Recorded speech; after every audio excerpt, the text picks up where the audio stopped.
Soya ఆవళ్ళు తయారు చేసుకోవడానికి కావాల్సిన పదార్థాలు: నానబెట్టిన సోయా, మల్టీగ్రెయిన్ పిండి, క్యారెట్ తురుము, అల్లం తురుము, సైంధవ లవణం, చాట్ మసాలా, పచ్చిమిర్చి, కొత్తిమీర. సో ఏం చేద్దాం ఇప్పుడు? సో ముందుగా మనం ఏం చేద్దామంటే, మనం సోయా చంక్స్ ఉన్నాయి కదా, సో వాటన్నింటిని కూడా మనం నీళ్ళలో చక్కగా నీళ్ళలో పెట్టేసేసి ఆ తర్వాత దీన్ని స్క్వీజ్ చేసేసామన్నమాట. సో ఇప్పుడు ఈ సోయాని ఇలా మనం చక్కగా చూసారా, నీళ్ళన్నీ కూడా పోయినాయి దీంట్లో. సో వీటిని ఏం చేద్దామంటే, నీళ్ళలో అంటే చాలా మంది వేడి నీళ్ళలో నానబెట్టాలి అది ఇది అని అంటూ ఉంటారు కదా. సో వీటిని వేడి నీళ్ళలో కూడా నానబెట్టుకోవాల్సిన అవసరం లేదు. నార్మల్గానే మామూలు నీళ్లు చక్కగా తీసుకొని, మంచినీళ్ళు తీసుకొని సోయా చంక్స్ అట్లా వేసేసుకొని ఒక 15 నిమిషాల పాటు 10 నిమిషాల పాటు ఉంచేసుకుంటే చక్కగా నానిపోతే మెత్తగా సాఫ్ట్గా అయిపోతాయి. అలా పిండేసుకొని తీసేసుకొని సరిపోతుంది. సో ఇప్పుడు దాన్ని మిక్సీ జార్లో వేసుకుంటాం. ఇప్పుడు ఈ కప్లో ఉన్నటువంటి సోయా చంక్స్ అన్నింటిని కూడా మనం మిక్సీలో వేసేద్దాం. సో ఇవి తీసుకుంటే చాలా బలం అంటూ ఉంటారు కదా. మామూలుగా అయితే అసలు ఏమంటారు, వెజ్లో విటమిన్ B12 అనేది చాలా రాదు. ఎగ్జాక్ట్గా ఇట్లా తీసి పడేస్తారు. వెజ్ మీద తినేది అయితే లేదు. సో ఇది వెజిటేరియన్ వాళ్ళకి మీట్తో ఈక్వల్గా అనమాట, అంటే మాంసాహారంతో ఈక్వలెంట్గా వచ్చేటువంటి పోషక విలువలు అన్నీ దీనిలో ఉన్నాయన్నమాట. ఓకే. సో ఇప్పుడు మనం పచ్చిమిర్చి ఉన్నది కదా, సో అవి కూడా తీసుకున్నాం. సో ఒక 4-5 వేసుకున్నాం. ఓకే. సో ఇప్పుడు మిశ్రమాన్ని మొత్తం మనం చక్కగా మిక్సీ చేసేసుకున్నాం. ఓకే. గ్రైండ్ చేసుకున్నటువంటి మిశ్రమం చూడండి ఎలా అయిందో, చక్కగా కొంచెం కచ్చపచ్చగా ఉందన్నమాట పచ్చిమిర్చి కూడా. సో ఇప్పుడు మిశ్రమాన్ని ఇలా మనం పక్కకు పెట్టుకుందాం. సో ఇప్పుడు మనం ఏం చేద్దామంటే, మనం ఆవడలు అనుకున్నాం కదా, సో అంటే మనం ఆవిరి పైన ఉడికిస్తున్నాము. సో అందుకనే ఫస్ట్ మనం స్టవ్ వెలిగించేసుకొని కొన్ని నీళ్లు మంచిగా మరగబెట్టించేసుకున్నాం.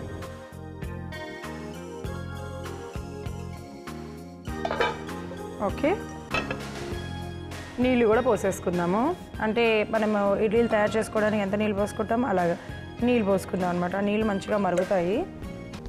ఇప్పుడు అలా మరుగుతూ ఉంటుంది. ఈ లోపల ఏం చేద్దామంటే, సో ఇప్పుడు మనం ఈ మిశ్రమాన్ని అంతా కూడా తీసుకున్నాం. ఇటు ఇచ్చేసేయండి. సో మనం ఈ మిక్సీ జార్లో మనం ఏదైతే మిశ్రమం ఉందో ఇదంతా కూడా చక్కగా బౌల్లోకి తీసేసుకుందాము. ఇక్కడ చూసారు కదా, నేను ఒక బౌల్ తీసుకున్నాను. సో మనకి ఇలాగా గ్రైండ్ చేసుకున్న ఈ నానబెట్టుకున్న సోయా అలాగే పచ్చిమిర్చి మిశ్రమాన్ని ఇలాగ మనము తీసేసుకున్నాం అనమాట. బౌల్లోకి తీసేసుకుందాము. దాని తర్వాత దాంట్లో మల్టీగ్రెయిన్ ఎంత ఇవ్వమంటారు? ఒక హాఫ్. ఓకే. ఒక హాఫ్ కప్పు మల్టీగ్రెయిన్ పౌడర్ వేసి, అంటే మనకి మల్టీగ్రెయిన్ దొరుకుతుందనమాట, అది వేసేసుకోవాలి. దాని మనకి అంటే బైండింగ్ కోసం అన్నట్టు, మనకి వడలు చేయడానికి ఎంత మిశ్రమం అవుతుందో మన కన్సిస్టెన్సీ అంత వేసేసుకోవాలి మనం. అలాగే సో ఇందులో మనము అల్లం తురుము తీసుకోవాలి. ఒక స్పూన్ అల్లం తురుము తీసుకోవాలి. అలాగే ఒక హాఫ్ కప్పు ఇక్కడ మనం క్యారెట్ తురుము తీసుకున్నాము. ఇక ఒక హాఫ్ కప్ క్యారెట్ తురుము, ఇది కొంచెం చిన్నగా పెట్టేసుకుందాము. మంచిగా నీళ్ళు కూడా మరుగుతున్నాయి. అండ్ దాంట్లో కొద్దిగా చాట్ మసాలా, అంటే ఎంత వేసుకుందాము? ఒక హాఫ్ స్పూన్ వేసుకున్నాం. ఒక హాఫ్ స్పూనా? ఓకే. ఒక హాఫ్ స్పూన్ చాట్ మసాలా.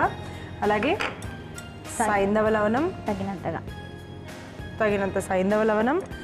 కొత్తిమీర మొత్తం వేసేసుకుంటారు. ఓకే. కొత్తిమీర మొత్తం వేసేసుకుందాము. సో ఇదంతా వేసుకొని మనం ఏం చేయాలంటే మంచిగా కలిపేసుకోవాలన్నమాట ఈ మిక్స్చర్ని.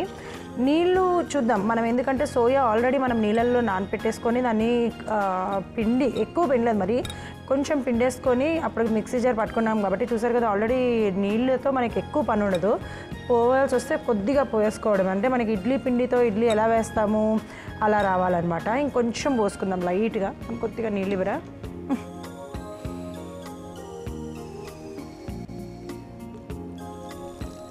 ఓకే. కొద్దిగా పోసుకొని చూద్దాం ఫస్ట్ అయితే కనుక ఇది మనకి ఎలాగా పర్ఫెక్ట్గా వచ్చిందా రాలేదా అని.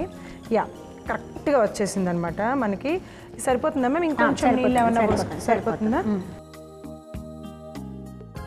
సో ఇది మనం ఏంటంటే ఇలా కొద్దిగా టిక్కీలాగా ఒత్తుకోవాలన్నమాట మనకి, ఎందుకంటే మంచిగా కుక్ అవ్వాలి కాబట్టి. ఇలాగా సరిపోతుందా? ఇంకా చిన్నగా సరిపోతుందా?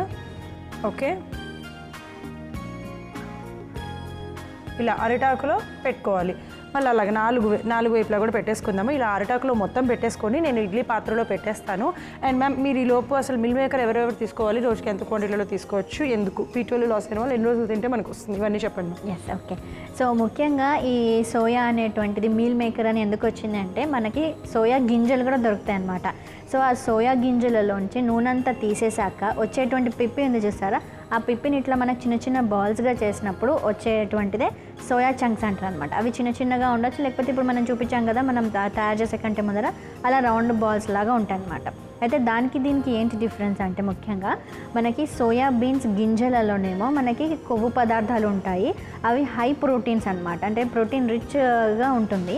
మనకి శరీరానికి కావాల్సినటువంటి విటమిన్ B12 దాంట్లో కూడా వస్తుందన్నమాట.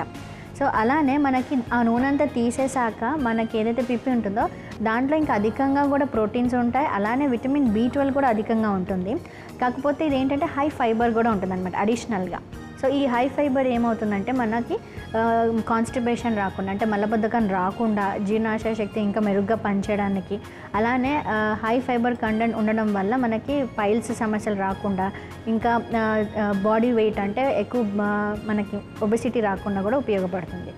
ఓకే, సో అంటే ఇది తీసుకుంటే మనకి ఈజీగా డైజెషన్ అవుతుంది, అంటే డైజెస్ట్ అవ్వడానికి తొందరగా తోడ్పడుతుంది అంటారా, లేకపోతే కొంచెం టైం తీసుకుంటుంది అంటారా? లేదు, తొందరగా టైం ఏం తీసుకోదు, ఈజీగా డైజెషన్ అవుతుంది.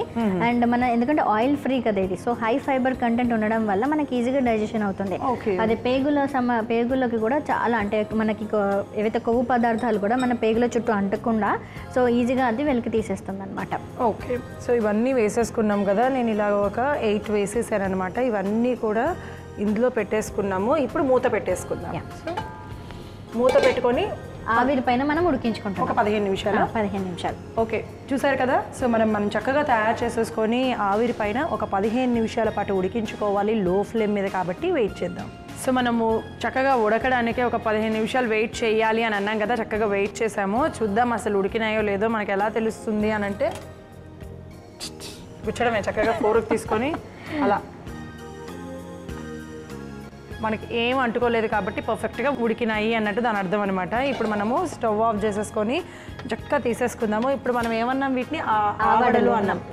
సో కాబట్టి మనం డైరెక్ట్గా ఇక్కడ ఆల్రెడీ మీకు కనిపిస్తుందా, ఇదిగో నేను ఆల్రెడీ ఏం చేశానంటే కొంచెం పెరుగులో లైట్గా నీళ్లు పోసుకొని దాంట్లో తగినంత ఉప్పు, క్యారెట్ తురుము, కొత్తిమీర, ఇవన్నీ సైంధవ లవణం ఇవన్నీ వేసి మంచిగా ఇలా పెట్టేసుకున్నాను అనమాట ముందుగానే.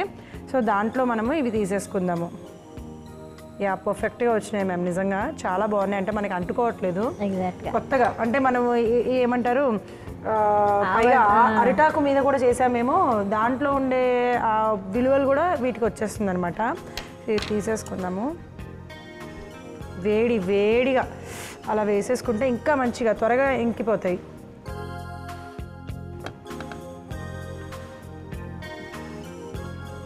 యా, ఇవన్నీ కూడా ఎంత ఔషధయుక్తంగా ఉంటాయి కదా ma'am, plus at the same time చాలా కొత్తగా ఆరోగ్యంగా ఉంటాయి. సో నార్మల్గానే మనం వడలున్నగానే మినపప్పు తీసేసుకున్నాం, చక్కగా దాన్ని వడల్లాగా చేసేసుకున్నాం, మంచిగా నూనెలో వేయించేసుకున్నాం. మినపప్పు ఎంత ఆరోగ్యకరమో మనం దానిలో నూనెలో వేయించడం వల్ల మనకి దాని ఆరోగ్య ప్రయోజనాలు అన్నీ కూడా ఆల్మోస్ట్ నీళ్ళని చెప్పాలి, కానీ మన సాటిస్ఫాక్షన్కి అలా తింటూ ఉంటాం. సో ఇలా తిన్నట్లయితే మనకు ఆరోగ్యంతో పాటు మనకు ఆ సంతృప్తి కూడా కలుగుతుంది అనమాట.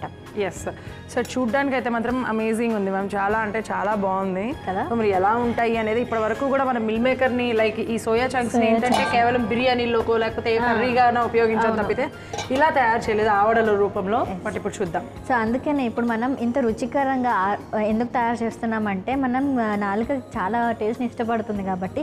సో రుచిగా ఉంటే అది తినడానికి ఇష్టపడతారు. సో దీని ఆరోగ్య ప్రయోజనాలు అధికంగా ఉన్నాయి కాబట్టి మనం దీన్ని ఎంకరేజ్ చేస్తున్నాం. సో ఈ విధంగా తయారు చేసుకొని తీసుకున్నట్లయితే మనకి ఒక విటమిన్ B కాంప్లెక్స్ కానివ్వండి, B12 ట్యాబ్లెట్ కానీ ఇంజెక్షన్ కానీ అవసరమే ఉండదు. అండ్ అలానే మనకి దీంతో కాల్షియం కూడా అందుతుంది అనమాట. Okay, so fibre content already ఉంది. సో ఇన్ని ప్రయోజనాలు ఉన్నాయని చెప్పుకున్నాం ఆల్రెడీ.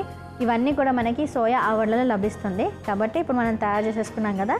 సో ఎలా ఉందో టేస్ట్ చేసేద్దాం. ఓకే, సో టేస్ట్ చేసేద్దాం. ఎస్, నేను వెయిటింగ్ టేస్ట్ చేయడానికి. ఇవన్నీ కూడా మంచిగా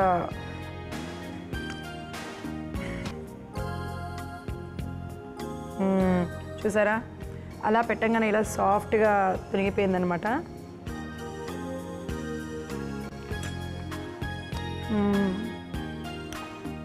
చాలా అంటే చాలా బాగుంది, కమ్మగా, భలే టేస్టీగా. అండ్ మనం కొంచెం నవ్వుతుంటే లైట్గా పచ్చిమిర్చి కూడా వేసాం, కొంచెం స్పైసీగా, చాలా కమ్మగా, చాలా అంటే చాలా టేస్టీగా ఉంది. రెగ్యులర్గా తయారు చేసుకునే ఆవళ్ళ కంటే కూడా ఇలా సోయాతో తయారు చేసుకునే ఆవళ్ళు అయితే మరింత రుచికరంగా ఉన్నాయి. మరింత ఆరోగ్యాన్ని మీ అందరికీ అందించే సోయా ఆవడలు తయారు చేసుకోవడానికి కావాల్సిన పదార్థాలు, తయారు చేసే విధానం మరొకసారి మీకోసం. సోయా ఆవడ తయారు చేసుకోవడానికి కావాల్సిన పదార్థాలు: నానబెట్టిన సోయా, మల్టీగ్రెయిన్ పిండి, క్యారెట్ తురుము, అల్లం తురుము, సైంధవ లవణం, చాట్ మసాలా, పచ్చిమిర్చి, కొత్తిమీర. సోయా ఆవడ తయారు చేసుకునే విధానం: ముందుగా మిక్సీ జార్ తీసుకొని అందులో నీళ్లలో నానబెట్టి పిండిన సోయా తీసుకొని వేసి కొద్దిగా పచ్చిమిర్చిని కూడా వేసి పచ్చగా గ్రైండ్ చేసుకోవాలి. మరొక వైపు స్టవ్ వెలిగించి ప్యాన్ పెట్టుకొని నీళ్లు పోసి వేడి చేసుకోవాలి. ఒక బౌల్ తీసుకొని అందులో గ్రైండ్ చేసుకున్న సోయా మిశ్రమం, అరకప్పు మల్టీగ్రెయిన్ పిండి, అల్లం తురుము, అరకప్పు క్యారెట్ తురుము, అర చెంచా చాట్ మసాలా, రుచికి సరిపడా సైంధవ లవణము, సరిపడా నీళ్లు పోసి వడపిండిలా కలిపి చిన్న చిన్న వడల్లా చేసుకొని ఆవిరి మీద ఉడికించుకోవాలి. ఉడికిన తర్వాత సోయా వడలను ముందుగా తయారు చేసి పెట్టుకున్న మజ్జిగలో వేసుకుంటే రుచికరమైన హై ప్రోటీన్, హై ఫైబర్ గల అలాగే విటమిన్ B12ని అందించే సోయా ఆవడ రెడీ.